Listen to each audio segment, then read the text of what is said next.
Halo semua, saya Muhammad Haikal Hasbil Sidiki dari jurusan Ilmu Komunikasi Hubungan Masyarakat Universitas Islam Negeri Sunan Gunung Jati Bandung dengan NIM yang tertera. Bayangkan sebuah perusahaan besar tiba-tiba menjadi sorotan media karena produknya ini dinilai buruk bagi konsumen. Lalu dalam hitungan jam, berita negatif tersebut menyebar seperti api. Reputasi yang dibangun bertahun-tahun ini bisa hancur dalam sehari. Maka disinilah peran humas dalam manajemen krisis dibutuhkan untuk menyelamatkan perusahaan tersebut. Dalam dunia ilmu komunikasi humas, crisis management ini bukan sekedar tentang memadamkan api, tapi tentang bagaimana organisasi merespons, berkomunikasi, dan juga bangkit dari keterpurukan. Lalu apa itu crisis management? Crisis management ini adalah seni mengelola informasi dan persepsi di tengah badai krisis. Tujuannya ada 3 hal. Yang pertama, melindungi reputasi, yaitu memastikan publik tetap percaya pada organisasi. Kedua, meminimalkan kerusakan, yaitu mencegah krisis ini melebar ke aspek lain seperti penjualan atau hubungan dengan pemerintah. Ketiga, memulihkan kepercayaan, yaitu membangun kembali citra pasca krisis. Humas ini berperan sebagai first responder yang menentukan narasi apakah organisasi ini terlihat bertanggung jawab atau justru menghindar. Dalam ilmu komunikasi humas, kita belajar dengan yang namanya strategi 7R, yakni langkah sistematis untuk menghadapi krisis. Yang pertama itu respon. Dalam krisis, diam itu berarti membiarkan rumor menguasai cerita. Prinsipnya, tell it first, tell it fast, tell it truthfully. Humas ini perlu melakukan sesuatu, contohnya dengan membuat pernyataan resmi dalam 24 jam sejak krisis dimulai. Kemudian yang kedua, regret.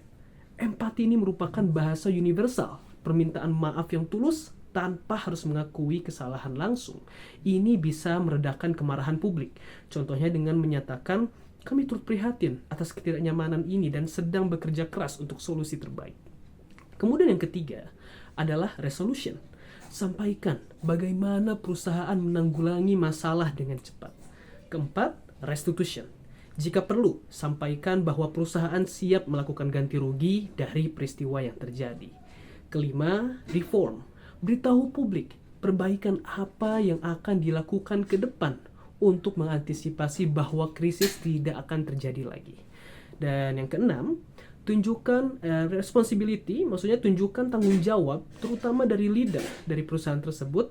Misalnya pimpinan yang bertanggung jawab atas krisis tersebut langsung mengundurkan diri. Dan yang terakhir, yang ketujuh, itu adalah rebuilding reputation. Bangun kembali reputasi agar konsumen tidak kecewa dan tetap mendukung perusahaan kita. Sebagai contoh kasus, saya mengambil contoh dari manajemen krisis yang dilakukan oleh Sony terhadap salah satu video game buatan mereka yang gagal, yaitu Consort. Industri video game ini adalah dunia yang penuh dengan hype, ekspektasi tinggi, dan juga loyalitas fanatik. Namun tidak semua game yang diluncurkan dengan promosi besar-besaran ini berakhir sukses.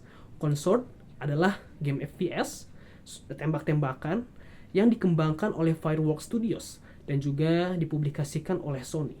Ini menjadi salah satu contoh kegagalan yang mengejutkan. Tak lama setelah peluncurannya, Consort langsung menuai kritik. Pertama, player base-nya merosot drastis. Ulasan buruk membanjiri platform seperti Metacritic. Dan komunitas gaming ramai-ramai menyebutnya sebagai flop terbesar Sony tahun ini. Dalam situasi seperti ini, Sony sebagai publisher harus bergerak cepat untuk memitigasi kerusakan reputasi dan memulihkan kepercayaan pemain. Maka yang dilakukan oleh Sony, tahap pertama adalah respon. Daripada diam dan membiarkan narasi negatif berkembang, Sony mengambil langkah proaktif, yaitu dengan merilis pernyataan yang mengakui tanggapan yang kurang positif dari komunitas dan berjanji mendengarkan masukan pemain. Ini penting untuk mencegah anggapan bahwa Sony itu acuh tak acuh terhadap kegagalan produknya. Kemudian yang kedua adalah regret. Salah satu kesalahan terbesar dalam manajemen krisis itu adalah terkesan defensif atau menyalahkan pihak lain.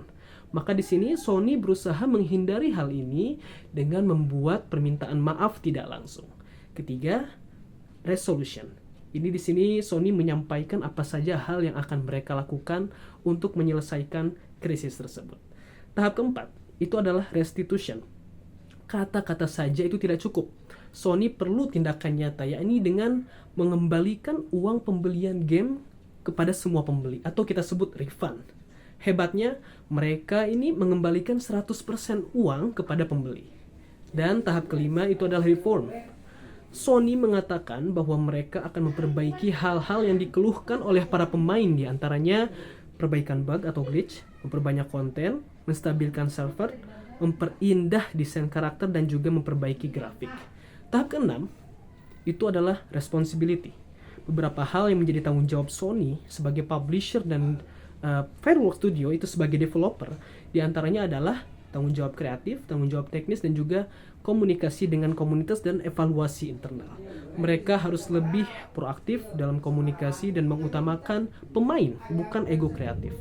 Dan terakhir, tahap ketujuh itu adalah rebuilding reputation, yaitu membangun kembali reputasi. Sony menyadari bahwa kegagalan satu game ini tidak boleh merusak reputasi PlayStation secara keseluruhan.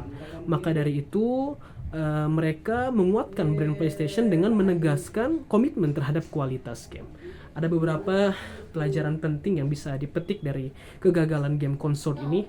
Yang pertama, developer harus belajar untuk mendengarkan umpan balik dari para pemain yang sudah mencoba game sebelumnya. Ketika sebuah game ini mengalami masalah teknis atau konten yang tidak memadai, penting bagi developer untuk segera merespons dan juga menunjukkan bahwa mereka peduli terhadap pengalaman pemain. Sekian yang bisa saya sampaikan mengenai crisis management. Terima kasih. Wassalamualaikum warahmatullahi wabarakatuh.